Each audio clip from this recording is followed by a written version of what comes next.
রাধে রাধে বন্ধুরা, আমরা এখন চলে এসেছি বৃন্দাবনের নিধিবনে।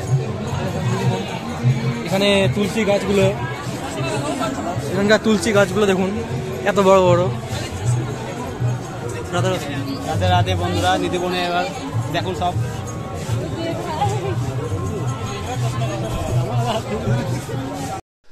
এই বৃন্দাবনের নিধিবনে 16,000 তুলসী গাছ আছে এবং এই সবকটি তুলসী গাছের মাথা নিচের দিকে নত করা থাকে, কারণ ভগবান শ্রীকৃষ্ণকে সম্মান জানিয়ে এই সব তুলসী গাছের মাথা নিচের দিকে নত করা থাকে।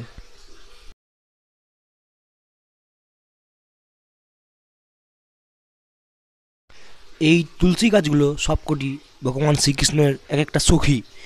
এগুলি সব রাতের বেলায় নিজের আসল সখী রূপে ফিরে আসে এবং শ্রীকৃষ্ণের সাথে লীলা খেলা করে।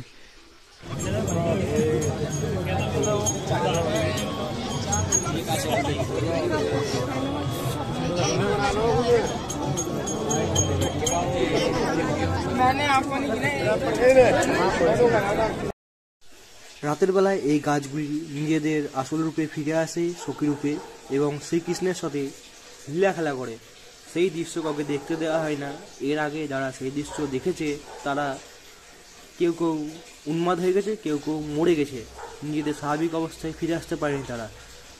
তাই রাতের বেলায় পুরো জায়গাটা বন্ধ থাকে, একটা বাদরও এই জায়গাতে থাকে না, পুরো জায়গাটা ফাঁকা থাকে।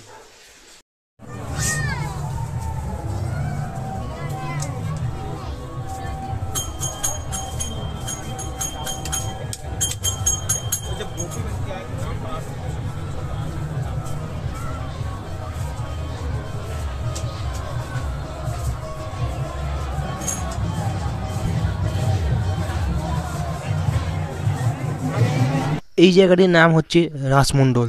এখানে ভগবান শ্রীকৃষ্ণ স্বয়ং রাসলীলা করতে আসে রাতের বেলায়, এবং রাতের বেলায় এই জায়গাটা পুরোপুরি বন্ধ থাকে, পুরো নিধিবনটা, যাতে সেই দৃশ্য কেউ দেখতে না পারে। এই জায়গাটির নাম হচ্ছে রাসমণ্ডল। সামনে এই মন্দিরটা হচ্ছে বংশীচুর রাধারানী মন্দির।